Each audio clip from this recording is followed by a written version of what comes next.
Yeah, I'm back, y'all. You know, it dawned on me just actually talking about that whole thing, the whole thing that's been going on with that of Le'Veon Bell and running backs in general, right? Because running backs have now made a quote unquote renaissance. You know, as I say, when you talking about running backs that went nowhere and stuff like that, it wasn't a big value on running backs. And I think Ezekiel Elliott had something to do with that when he came into the league back in 2016 and ripped it up for like over 1,600 yards of rushing and everything.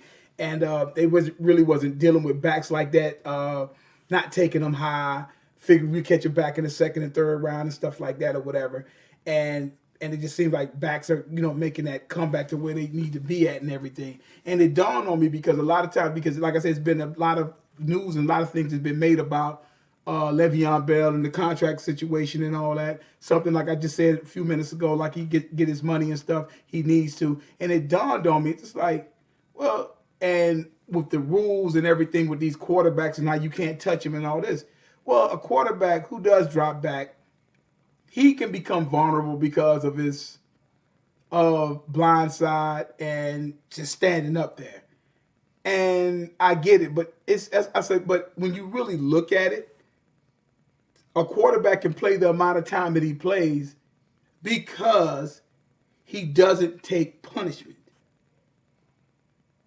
But yet he wants the most amount of money on the club.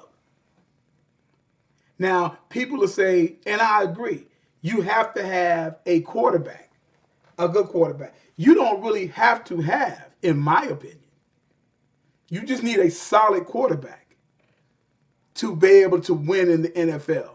A guy who doesn't make mistakes. Not so much somebody that has to be prolific in this and that and all this other kind of stuff, right? They're already protecting the quarterback at an alarming rate. It's supposed to be good for the game. Is this, is that. Scoring is high because that's what you want. I get it. All right.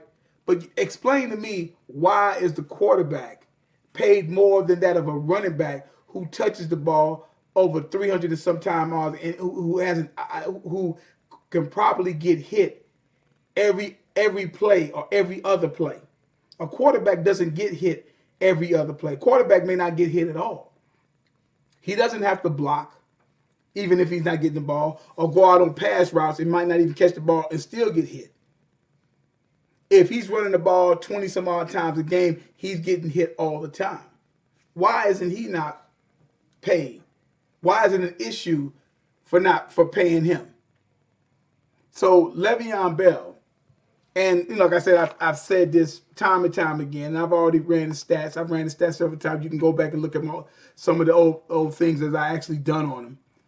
And it's mind-boggling to me with these players when you start to talk about you start talking about these players and whatnot,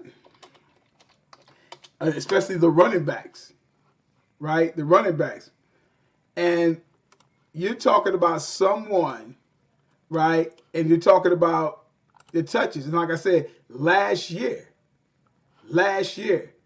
Bell touched the ball 406 times.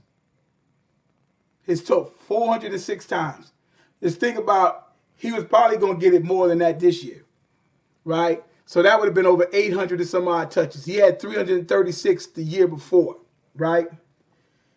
So they were going, and he doesn't mind that. That's just it. Just pay me my worth, okay? Pay me my worth. So when he's touching the ball, he's getting hit. He's getting hit by linemen, linebackers, corners, safeties. He's taking punishment. But somebody like Brady can speak about, I want to play them 45. What back have you heard talk about playing these 45?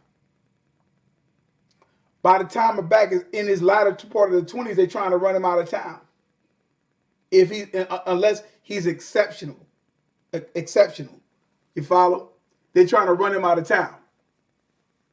But a quarterback, you can't. But it's like, I get the whole thing of the quarterback because it opens up. He's the field general. He has to throw. He has to know his position. He knows this. He has to do that.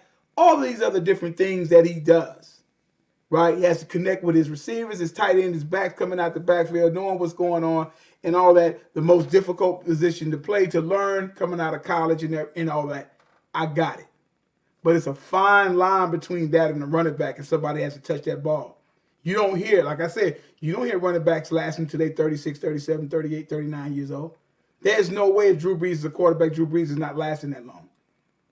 You can see the difference with Adrian Peterson running now in 2018 than what Adrian Peterson was doing in 2014. That's just 4 years ago. He's in his latter 20s.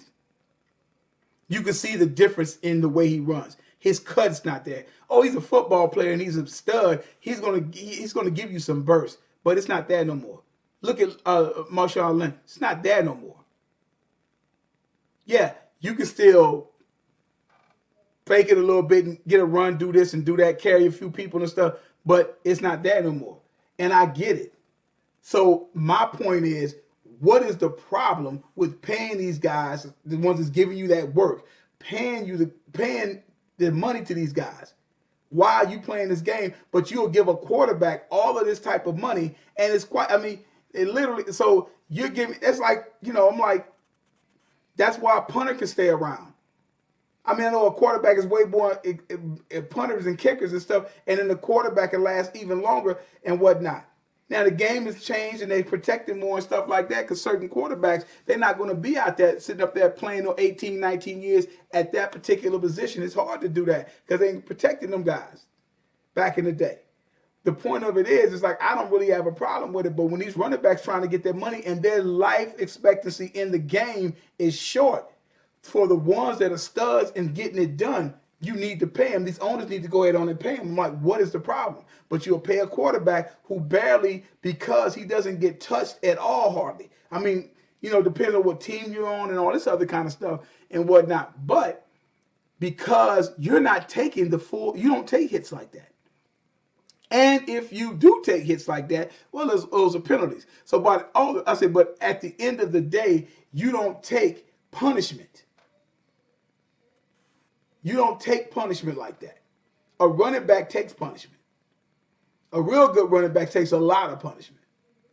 So then what has to, in my opinion, what has to happen is that when he comes out or whatever he performs, then you upgrade his contract and stuff like that. You get him before he turns 30 or whatever. He still got to do. He still has to do what he has to do. I get it and stuff like that. I understand that. But pay him. Why are you going to make this? Why do you make him have to wait? Why does somebody like the Pittsburgh Steelers did this to Le'Veon Bell? And it just still blows my mind on some of the things that guys say out of their mouth about this guy. Like, he's this selfish guy. I'm just like, how is he selfish when he's just trying to get his money and do what's best for him? What is the problem?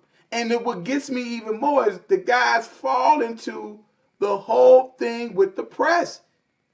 It's a game. Just because the Joker sticks a mic in your face doesn't mean you have to say anything to them. Like I said last show, I'm just like, dude, talk to me about who's here. I say, yeah, Bell's not here. Talk to me about Connor. He's not here. He's not here. He comes back. He comes back. He doesn't come back. He doesn't come back. We got to still play. I got to still play. I got to. At the end of the day, those guys have families to feed, a lot of them. So they have to play. But you don't sit up there and start making slick comments about a guy that the numbers speak for itself. 26 years old, been to 3 Pro Bowls, and been named All-Pro 2 times, first team. But a quarterback can hang around until he's in his 40s, late 30s. Drew Brees is just going nuts. But could Drew Brees do that in his 38? He couldn't do that if he's 32, 30. I mean, backs, I get it. But at least, and you know that. And you still don't want to give him the money that he deserves. You follow what I'm saying? For what he's done. Bell's 3 years, he's put up better years than those other guys who are the top paid backs in the league. He's done it more than what they did for them to deserve their contract. You follow what I'm saying? That's what I'm talking about. So at least if you know that, go ahead and give them what they deserve. And then after that contract is up, we're not giving you no more. But since you was a bell cow, you know what I'm saying? Since you did these things for us, we're going to reward you. All they have to do is pay the man the way they paid, because it's always the person that always basically sets the bar. A lot of times, in some cases, it's not even the best. It's just that his owner paid him that way. So of course, when that happens, and then when the best contract hasn't been up to par yet, he's going to ask for that amount of money. So you know that's how the game goes. That's how it goes. So, like I said, I don't understand. So wherever he goes, I hope they go ahead and pay him, because they're going to pay him. I'm just saying, so, this is what has to get done. So shouldn't be nothing, but Steelers just wasn't going to pay him. And I told you a week or two ago, whatever, like that, the whole thing with the Connor thing, I was like, yeah, they were looking, because they knew the whole thing with Bell, like, he's going to represent, he's a baller, but I'm not going to pay him.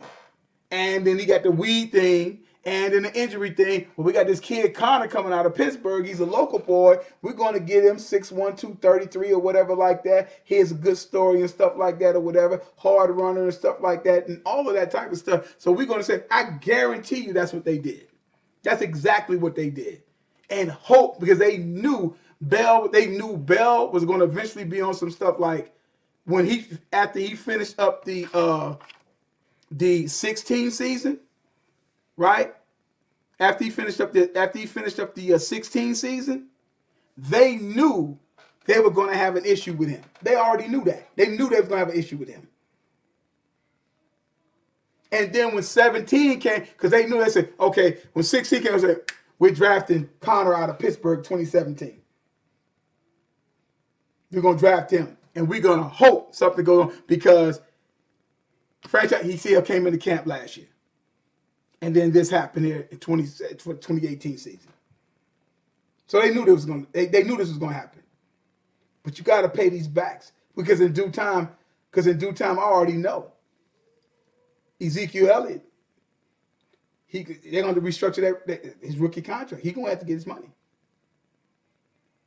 It's going to happen. So you got to get these guys now, and them guys know that. They know that. But yet they sometimes get the most touches, but yet they are not the best. They're not the most paid.